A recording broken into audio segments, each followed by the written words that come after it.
So I'm getting actually sick and tired of people's assumptions. The other day I was in the grocery store. A woman came up to me and was like, "Oh, your ring is so pretty. What's your husband's name?" And I'm like, "Lindsay." Her name's Lindsay. Oh, I heard in awe. I'm sorry, it's fun for me now.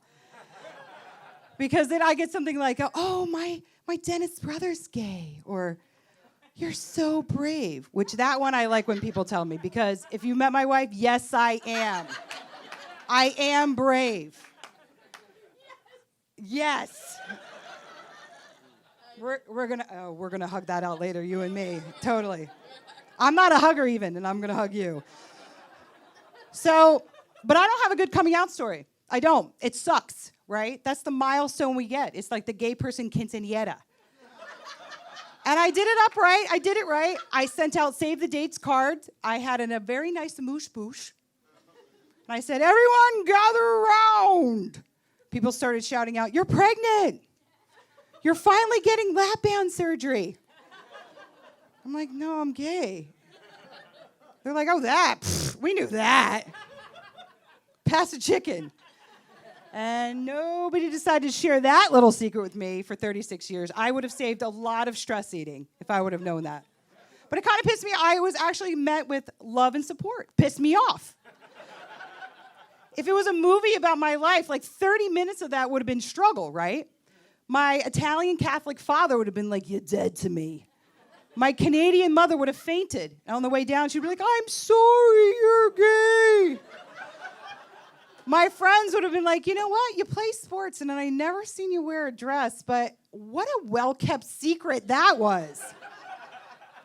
I wanted it to be like a big reveal, like Empire Strikes Back, right? Instead, mine was a little bit more like Titanic. Like, you knew it was going to happen, but you fucking watched that ship go down.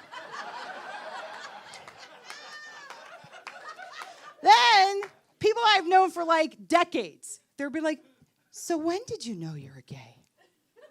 I'm sorry, if you ask me that question, I'm going to fuck with you. "Do you remember PE?" "I do." What I should have done was, "Well, when did you think I was gay, Becky? And why didn't you tell me?" Or I have my friends saying things like, "You are so lucky. You have a wife. I want a wife. You're so lucky." And my ears perk up because, you know, we're always recruiting, right? So I'm like, "What's going on?" You're like, "Women, what's happening?" "Oh, no. My husband just doesn't help me with the housework." And I'm all like, "Okay, well, in our community, we call those maids." No. My husband and I, we used to connect, and we used to talk about my feelings, and he used to know what's going on with me. "Okay, well, in our community, we call those therapists." There's the T in LGBTQI doesn't stand for therapist. And there's no M. You gotta be attracted to women. That's part of the fucking deal, right? Or I get some kind of bullshit like, "It's easier, right? It's easier being married to a woman." What? Because I have something in common with men. I do. I also can't fucking read minds. Like if my wife... Thanks. If my wife were to say, "Did you think before you loaded that dishwasher?" I know I'm fucked. If I say no, she'll say something like, "Well, I guess I have to do everything myself." And then if I say yes, she says something like, "Well, I guess I have to do everything myself." And I'm sorry, guys. Guys get away with this shit. You get away with it. I can't get away with it. You get away with it. Guys can be like, "Women, pfft, am I right?" I'm all like, "Women, crap. I am one."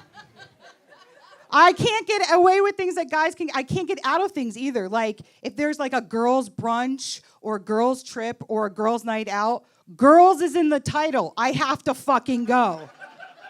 And you know what girls' night is? It's basically spouses sitting around getting wasted, talking about their spouses, complaining, right? So here's what happens to me. The night goes on, and then my wife starts talking, and then, you know, people look at me like this. "What? You should know better than that. Lauren." "What? She said she was fine." I'm not going to lie, after a couple drinks, I'm like, you should leave that bitch. You deserve someone who knows how to do the dishes. I'm sorry. I get it. Like, I get it. It's hard being in a marriage, right? It's hard, but we, in a same-sex marriage, we have our issues too. Like, I've been with my wife for 9 years. We still don't know who kills the fucking spider. She'll be like, babe, get that spider. I'm like, I did not sign up for this. There's literally a room in my house that we don't go in anymore. So it appears to be easier, right? But in reality, it's straight up fucking arachnophobia. Thank you.